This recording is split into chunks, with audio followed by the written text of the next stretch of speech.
What's up everyone, Taylor here with another League of Legends guide featuring Irelia.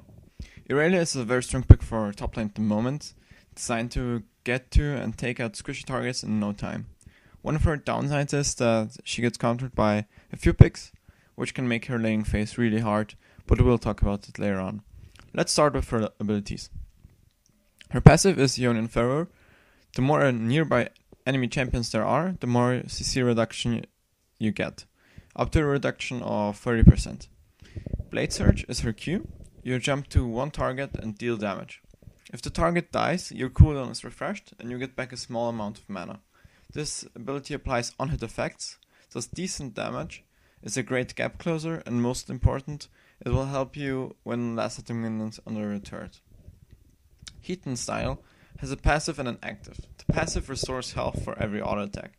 When you activate the ability, you will deal additional true damage with every auto attack, and the health restoration effect is doubled for 6 seconds. This is Irelia's bread and butter ability. You will need this ability to deal maximum damage and to win trades. The right timing is very important with this skill.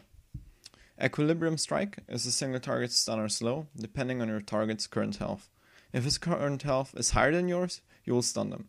If their health is at the same level as yours, it will stun them too. If it's lower than yours, you will slow them. Transcending Blades is your ultimate. You create 4 blades, which you can shoot in a straight line, dealing damage and healing yourself for a set amount. Take E at level 1, W at level 2, and 1 point in Q at level 3. Then you max W first, your E second, and Q last, putting points into your ultimate whenever possible. The reason for this is that with this build, you will be heavily relying on the true damage from your W.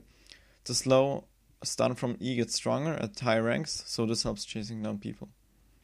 By the way, I said you can take the W at level 2, but if your lane's being pushed, you can put a Q at level 2 early so that you can last it easier and put a point in W at level 3. Now for runes and masteries. For runes, I take attack speed marks, armor yellows, and magic resistance blues, scaling or flat depending on the matchup. For quints, I usually go attack damage for higher damage output and easier last hitting. If you feel safe without those, you can also go for movement speed quints or a flat health region for harder matchups.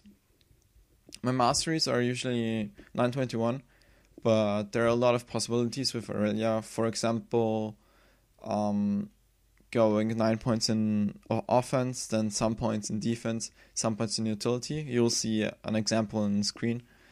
But I had most success with 921, so try those out.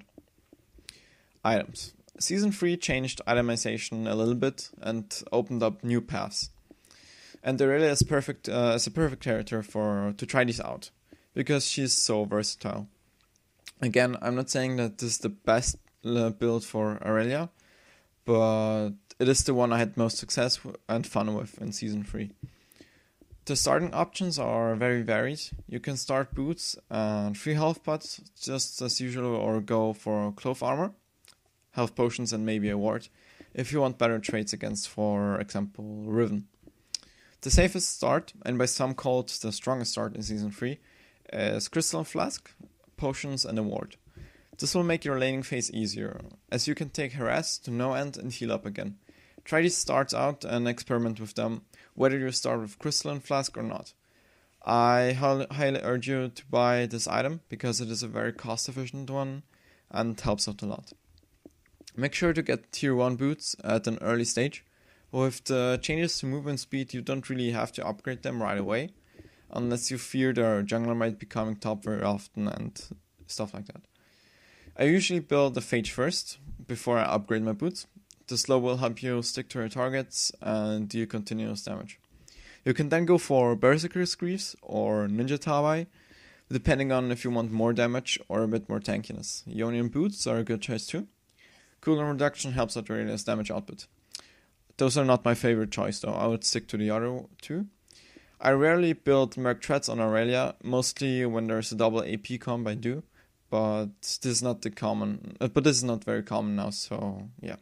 And you also get the CC reduction in your passive, and tenacity you'll be getting from the next item I built, so they are not a must-have, and I rarely build them. Alright, now for the fun part. The item you want to rush next is Zephyr. I hope I pronounced it right. This is one of the new items introduced in Season 3 and is just amazing for Irelia. Every single stat helps her out. Once you get this item, you'll see your damage going through the roof. After Zephyr, I usually go for a Frostbite Gauntlet. This is another new item that I have been experimenting with, and it works great on Irelia. You will be slowing people left and right. After this is finished, I usually take a look at the enemy team. In case their AP is fed, I go for some more magic resistance with Wit's End, and finish my Phage into a Frozen Mallet. Then you can decide for yourself. Guardian Angel is a great choice, and it usually rounds up my final build, but there are a lot of items that work on Irelia, so just look into that. So, like I said before, this is only one of the many possible builds on Irelia. The reason I don't build Phage into Triforce is that it's already too late in the game and it will cost too much. The health from Frozen Mallet helps out more. Of course you can build your Phage into Triforce first and then go for the Zephyr. Try experimenting with the paths. Also, if the AP caster of the enemy team is fat, you can rush a Wit's End before Zephyr. So you need to look out into that. For now, the one I told you before is my favorite on her, and it worked every single one of the 20 or 25 games I played with her till now in Season 3. Now let's finally get to the gameplay section and tips. So, Irelia is generally a safe pick, but she really struggles against champions like Darius, Olaf, Udyr, or Renekton. It's very annoying to play against those. The best thing you can probably do against those is starting with a flask and going for health regen quints so that you can survive the laning phase and at least last hit with your Q. So you don't lose in CS, but you will probably lose in trades early on. The great thing about Irelia is that even in a hard matchup, once she gets a good gank from her jungler and is able to get a kill, she can snowball incredibly fast and even deal with forces like Darius. You can start to trade with him. Of course, his kill potential at level 6 is like amazing and incredible at the moment with the true damage, but you get my point. You get an advantage for the kill, and then you can at least hold the lane and maybe win some trades and last it without having problems. The reason I don't really think of Jax as a counter and didn't call him before is because it's a skill matchup in my opinion. Irelia can win it, Jax can win it. In my opinion, it's highly skill dependent, and you will just need to practice with her to win this matchup. That's my opinion on it. I think both champions can win. Of course, Jax has a bit of an advantage at level 6 with his ultimate and the poke, but Irelia can still win it, so you just need to practice with that, play against Jax a few times with Irelia, and then you'll get the hang of it. Some general advice for the end. Even if your enemy pushes the minions to your turret, you can easily last it with your Q, because the cooldown will refresh and you can just go for the next one. Practice this. This is very important and a good skill in Irelia that you should really get used to. Whenever you trade, keep an eye on the health and on your health, and especially also on the enemy's health, of course.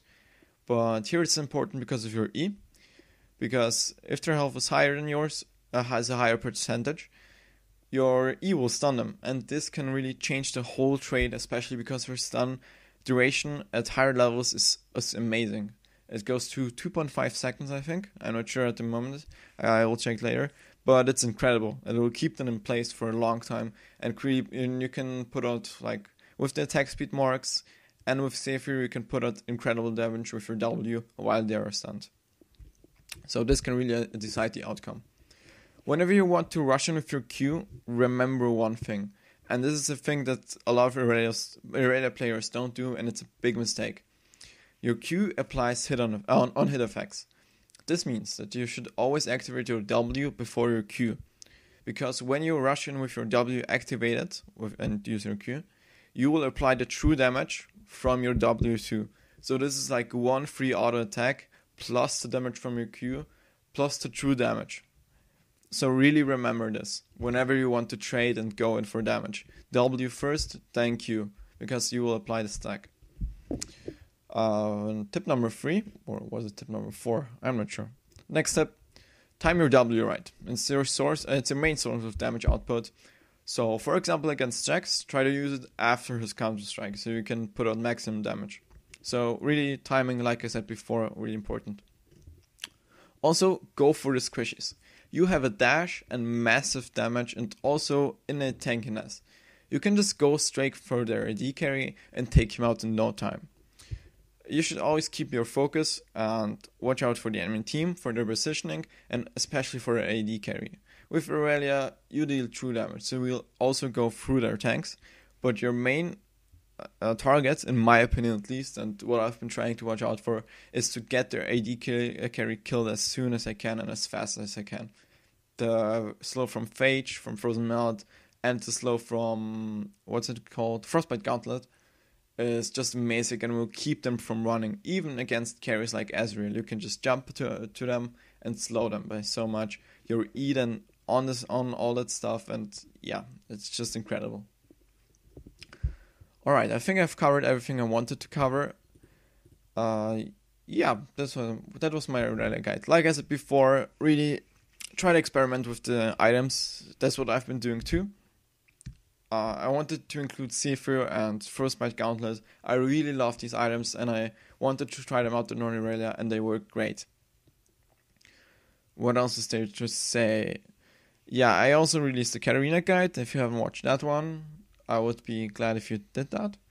I'll also be streaming in the next time again, so tune into that. And yeah, that was my guide for Irelia. I hope you enjoyed this commentary, and I wish you the best of luck with her.